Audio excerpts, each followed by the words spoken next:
Boa tarde. Então, essa é uma apresentação do orçamento participativo, né? Uma ferramenta bastante importante, onde a participação da comunidade é fundamental para a gente conseguir iniciar a implementação dessa ferramenta. Meu nome é Ivonei Gomes, esse trabalho foi montado por mim e pela Rosimeire. A Rosimeire trabalhou muito fazendo levantamento dos dados para a gente trazer umas informações a partir das quais a gente entende que vocês podem tomar algumas decisões. O que a gente vai abordar aqui? Então, a gente dividiu em alguns tópicos, né? O que a gente quer? A gente quer rever aquele conceito de orçamento participativo, quer apresentar o orçamento da Praia para vocês, as ações que a Praia pretende realizar esse ano, apresentar uma planilha interativa através da qual a gente pretende que vocês façam contribuições e programar uma devolutiva, né? Uma próxima reunião onde a gente pode discutir as sugestões dadas aí por vocês no decorrer de um determinado tempo. Então aqui a gente tem uma introdução sobre o que é o orçamento, né? E o que é o orçamento, como pensar o orçamento. Então, pensar o orçamento significa pensar em escolhas, principalmente pensar no coletivo. Então, uma escolha são escolhas que a gente vai fazer conjuntamente pensando na coletividade dos estudantes da UNILA, né? Não somente dos estudantes da assistência estudantil, mas também os demais estudantes da UNILA a gente vai ter que levar um pouco em consideração. O tempo deve ser levado em consideração. Quanto tempo o estudante vai receber o auxílio? Porque assim, a gente vai fazer um planejamento de algumas ações orçamentárias, né? Então a gente precisa pensar, esse planejamento é por quanto tempo?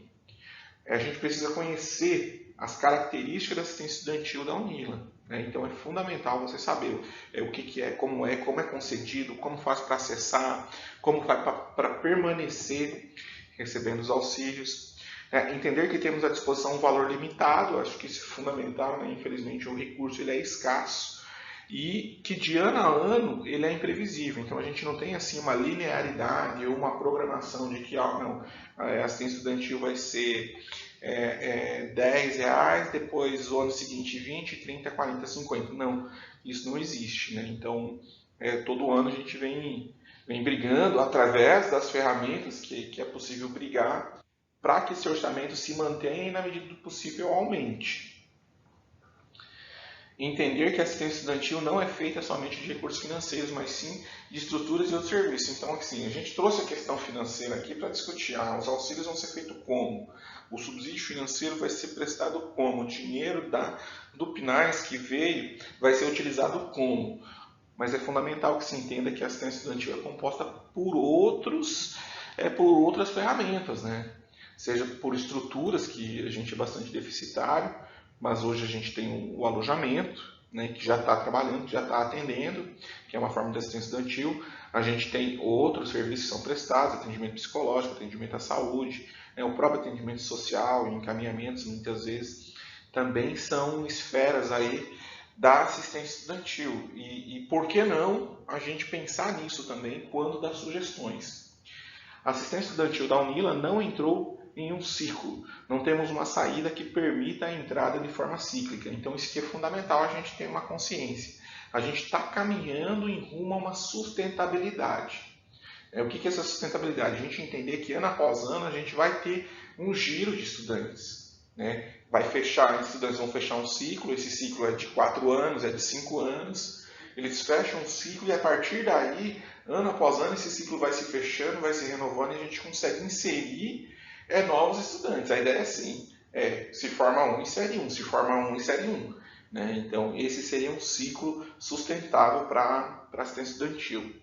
O regulamento da assistência estudantil é fundamentado no PNAES, decreto 7.234, de 19 de setembro de 2010. Então, isso é fundamental, assim, ele baliza o que a gente pode fazer em relação à assistência estudantil, aquilo que o decreto prevê.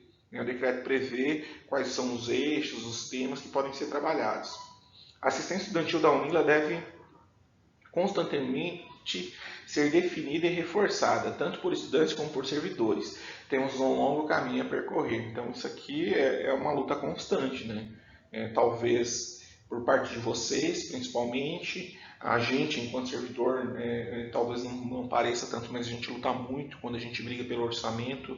A gente, no mínimo, tenta defender a permanência de quem está. É uma luta histórica da PRAE, de gestão a gestão, que a UNILA tenha uma definição de ingresso na assistência estudantil, que se não for bancado pelo PNAES, que seja bancado pelo custeio, mas é algo bastante complicado da gente lutar no dia a dia. A gente sabe também que estruturalmente faltam algumas estruturas, né? Eu acho que a gente tem que reforçar a questão do alojamento estudantil, a gente tem a questão do RU, né? que é uma pauta recorrente e que de fato ela não vem tomando forma, mas a ideia é construir esses arcabouços, aí, esses pontos de segurança. Né? E o orçamento disponibilizado para uma determinada rúbrica só pode ser gasto no objetivo destinado. Então, assim, o dinheiro do PNAES, por exemplo, o dinheiro do PNAES dentro da universidade ele só pode ser gasto na assistência estudantil de acordo com as regras do PNAES. Então, qual é o estudante que vai ser atendido? É o estudante de graduação, com renda inferior a 1,5 salário mínimo, preferencialmente oriundo da escola pública. Então, isso é o PNAES que determina. Então, o dinheiro que vem nessa rúbrica é para isso. Ao passo que o dinheiro que vem para outras rúbricas, eles devem ser usados para aquilo que se destina, e caso eles queiram que se transforme em outras coisas, isso só ocorre, essa transformação só acontece por força de lei assinada pelo presidente da República. Então vai se fazer todo um projeto aqui, vai se mandar para o MEC, vai tramitar por todas as esferas que tem que tramitar até chegar e ser sancionado pelo presidente da República. Vai dizer, não, então vai passar R$50 do custeio da universidade para assistência estudantil? Beleza, eu aprovo, vou aprovar essa lei aqui, beleza. Né? Mas antes disso, a gente não consegue trabalhar. E esse processo é um processo que demora no mínimo 3 meses. Então a gente tem que estar sempre ligado na questão do tempo. O que é o orçamento? O orçamento é a previsão de receitas e gastos, investimentos que precisam ser feitos em um espaço de tempo. O orçamento público procura estimar qual o montante das entradas, impostos e demais taxas e contribuições arrecadadas, bem como definir a utilização desses valores nos gastos e investimentos necessários para o bem-estar da população. Isso é realizado ano a ano. E o orçamento participativo é uma ferramenta de transparência, permite a participação do cidadão na tomada de decisão da aplicação dos recursos públicos, amplia o controle da população sobre a aplicação dos recursos públicos. E o que a gente está pensando? Quando a gente pensa em orçamento participativo, o que a gente pensa em fazer na UNILA? A gente pensa que os estudantes podem ajudar a decidir as possibilidades de auxílios estudantis a serem atendidos. Né?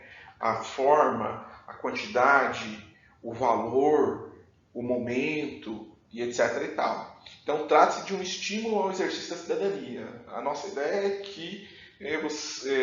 que muitos consigam contribuir também na sociedade onde vive, no bairro onde vive, na cidade de onde vem, se tem um instrumento desse tipo lá. Compromisso dos estudantes com a aplicação dos recursos do PNAES. Então, assim, a gente vai dividir uma responsabilidade. Essa responsabilidade ficava mais a cargo da PRAE, destinar isso. Então, a gente, aos poucos, né, a gente não vai conseguir fazer isso. O orçamento é 8 milhões, como é que a gente vai fazer isso? Comunidade acadêmica, a gente não vai conseguir. Por quê? Porque a gente já tem compromissos firmados anteriormente. Né? Então, a gente vai ter que ir trabalhando aos poucos. E uma corresponsabilização entre PRAE, UNILA e a comunidade estudantil na gestão dos auxílios. Né? Então, a gente vai dividir esse parte aí. Qual é o recurso da PRAE para 2022? Então, o recurso da PRAE para 2022 ele é de R$ 8.690.133. E aqui a gente trouxe aqui um levantamento histórico de quanto já foi o recurso, né? Quanto recurso a gente já teve no passar do tempo. Né? Então aqui fica fácil a gente verificar que a gente está assim, num valor muito exatamente igual ao de 2019, que foi o maior recurso que a gente teve. Essa planilha aqui ela não está contemplando, né, o incremento do custeio, porque em alguns anos aqui a gente teve um reforço do custeio, que em 2021 mesmo o orçamento não foi 6.699, foi 8.300.000, porque teve 1.500.000 que veio do custeio, e assim por diante. Bom, aqui são os estudantes atendidos por ano e origem. né? Então são os estudantes brasileiros, os estudantes internacionais e o quantitativo, né? Então de ano após ano a gente vê aqui a evolução no número de estudantes atendidos. A gente chegou num pico em 2020, né? E aí em 2021 a gente caiu um pouco, reflexo da pandemia. A partir de 2022 a gente quer tentar retomar um fluxo de incremento na assistência estudantil. A ideia da assistência estudantil é uma ideia de entrar o mesmo número de brasileiros e de estudantes internacionais na assistência estudantil quando tem entradas, né? Esse número é igual. No decorrer do tempo, esse número se diferencia, né? A gente pode ver no passar dos anos aqui que o número, ele, num dado momento, tinha mais brasileiros, né? E menos estrangeiros. Num dado momento, tinha mais internacionais e menos brasileiros. E aí é um fenômeno que é explicado pelas decorrências da vida acadêmica de cada estudante, pelas escolhas da vida acadêmica de cada estudante, etc. e tal. Na atualidade, a gente tem, né, aí um número maior de estudantes internacionais na assistência estudantil, nos subsídios, nos auxílios, do que estudantes nacionais, estudantes brasileiros. Mas isso é fruto das escolhas, né? E também, se a gente for analisar, para o estudante brasileiro é muito mais fácil ele se sentir atraído por outras coisas que fazem com que ele saia da universidade ou mesmo acabe a universidade, né? Ou se forme, né? Ou saia por algum motivo. Já o estudante estrangeiro, o estudante internacional, ele permanece mais tempo na educação superior. Ele permanece o tempo adequado, claro, na educação superior, assim por diante. E por isso a gente tem esse número maior. E o que a Praia pretende fazer esse ano? Assim, quais são? A gente tem que manter quem já está. Então, essa primeira planilha aqui é a manutenção de quem já está na assistência estudantil. Então, hoje a gente tem 717 estudantes no subsídio de moradia, 970 no subsídio de alimentação, 48 no creche, 573 no transporte. Então, esses valores aqui, ó, eles são valores necessários. Desses valores, a gente gastou até março R$1.554.500. E a gente precisa, para fechar o ano, a gente precisa desses montantes aqui, para fechar os 9 meses restantes do ano. Então, só para atender quem já está. Então, a gente pegar ali 8.600.000, a gente ainda tem um crédito aí de mais ou menos 7.100.000, mais ou menos 7.140.000 ainda disponível para a gente trabalhar. Aqui são as vagas para os novos estudantes ingressantes 2020 e 2021. Então, o edital que está correndo agora, né? Tem um edital que está correndo agora, que é o edital para o auxílio moradia, para o auxílio subsídio moradia e para o auxílio subsídio alimentação. Esse edital está correndo, então tem número de vagas. Já saiu um resultado preliminar. A gente está reservando aí umas 300 vagas para o transporte, porque a gente imagina que vai chegar um momento que as aulas estão retornando presencial, então a gente tem que ter isso, a gente tem que dar essa assistência aos estudantes. Auxílio creche, não que necessariamente vão entrar 5, a gente pensa no número 5 porque é para ter uma previsão. E aqui, gente, é a transição do alojamento para o subsídio, né, que vai acontecer em agosto. Então isso aqui a gente tem que pensar e tem que planejar. E aí, qual que é o valor, qual que é o investimento mensal, quantos meses são e qual que é o valor anual que a gente vai gastar com isso. Proposta da vagas para novos estudantes ingressantes de 2022. Então, como a gente pensa em atender os ingressantes de 2022? A partir de agosto, esses ingressantes eles vão para o alojamento. Então, teoricamente, o alojamento são 280 vagas, né? Então, como já falei, o alojamento ele não tem um custo do PNAES, o custeio é da própria universidade, então a Unila que está custeando ele, e eles vão ficar lá, teoricamente, por 5 meses. Né? Então, eles entram em agosto, ficam até final do ano, início do ano seguinte. Subsídio de alimentação, a Praia tem reservado 300 vagas para esses estudantes, 300 vagas também para o transporte e 10 vagas para o creche, caso sejam necessários. Né? Então, esse é um valor estimado, são quantitativos estimados que a gente pretende trabalhar esse ano, para gastar o nosso orçamento. Aqui são os auxílios que a gente implantaria com a sobra com os recursos que nós temos hoje. Então, com o passar do tempo, a gente adotaria esses recursos. Com isso tudo, a gente trabalha com uma perspectiva, com um déficit de R$ 439 mil, com essas ações que estão pensadas e colocadas nessa planilha aqui. A ideia é trabalhar com esse déficit de 439 mil. Por quê? Porque com o passar do tempo a gente vai ter as formaturas, né? Mês a mês está tendo formaturas. Me parece que essa formatura de abril é uma formatura grande, bastante expressiva, vai ser dia 14 de abril.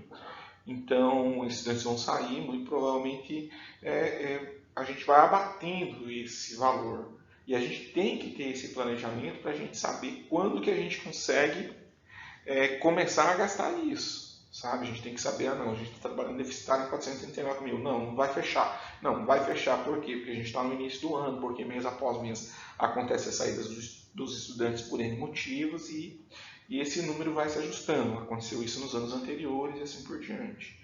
Tá? E aqui é o impacto que as ações que a gente está planejando para esse ano vão causar em 2023. Levando em consideração o quê? Levando em consideração que 25% dos estudantes vão sair da assistência estudantil por N motivos. Né?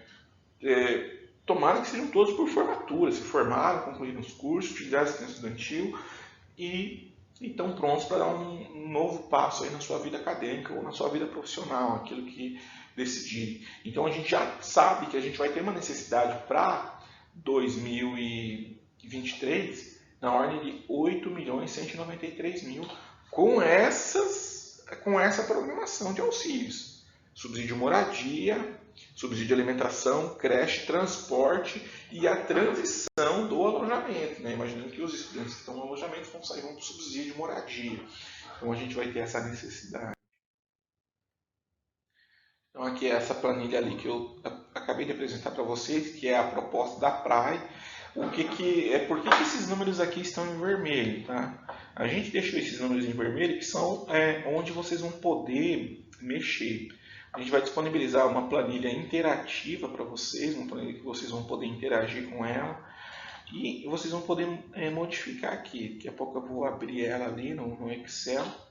E vocês vão poder modificar esses valores aqui para vocês verem qual o impacto. Mudando aqui para mais ou para menos, ela já vai refazer todo o cálculo e vai te apresentar aqui qual que é o valor estimado de gasto, né? Qual que é o déficit e qual que é o impacto para o ano seguinte. Tá? Então, assim, a gente quer que vocês pensem nisso. Quando vocês pensarem em alguma proposta, vocês pensem nisso, pensem qual o impacto que essa proposta causa. Esses aqui são os auxílios que a gente pretende implementar. Né? Então aqui, vocês viram, são alguns auxílios que a gente já trabalhou nos anos anteriores, auxílio digital, dignidade menstrual, auxílio de instalação para quem sai do alojamento, né? Ajudar uma ajuda, né? Uma pequena ajuda aí para mobiliar alguma coisa. Auxílio projetos e o auxílio demanda social. Então, assim, vamos dizer que não surja nada de proposta dos estudantes. A nossa ideia é trabalhar mais ou menos com isso. Não é certeza ainda, é algo que a gente vai ter que construir com o passar do tempo. Né? Então, com tudo isso, a gente já sabe mais ou menos quanto que a gente vai precisar para esse ano, que é em torno desse valor aqui, 9.129.170, e a gente imagina que esse déficit de 439 mil em relação ao orçamento que a gente tem, ele vai se ajustando com o passar do tempo. E aí, de quebra, a gente já tem aí uma necessidade para 2023. Essa aqui é a planilha interativa, né, para vocês mexerem, a gente vai disponibilizar para vocês depois. Então, aqui o que vocês podem mexer, aqui é a questão de valores, para vocês terem uma ideia. Aqui são os auxílios que, não sei, de repente vocês conhecem algum outro tipo de auxílio ou vocês têm necessidade de algum outro tipo de auxílio, vocês podem sugerir aqui. Esse espaço é um espaço aberto para vocês justificarem a apresentação do referido auxílio, né? Por que esse auxílio, tudo mais. Para a gente é importante isso, para a gente poder construir uma justificativa ou entender melhor essa justificativa. Da forma com que essa planilha está, ela tem uma sobra, digamos assim, de R$ 156.963, né, que é um valor que é bastante interessante. Para quem trabalhar com essas projeções, a gente indica que trabalhe com algo em torno de 500 mil, 600 mil negativo, que a gente imagina que com o passar do tempo a gente consegue ajustar o orçamento ele vai se ajustando e a gente consegue estar dentro daquele orçamento, porque a gente não tem como gastar mais do que 8.690.133. E quando a gente diz que a gente precisa de 9 milhões e 100, né, a gente não vai ter essa diferença a mais. A gente vai ter sobras oriundas de formatura, oriundas da saída dos estudantes da assistência estudantil, é o que nós vamos ter. Então a ideia que a gente quer trazer, que a gente quer passar para vocês é isso. Tá? Agora eu vou abrir a planilha para fazer uma pequena demonstração de como que ela vai trabalhar ali os valores, tá ok? Obrigado por enquanto.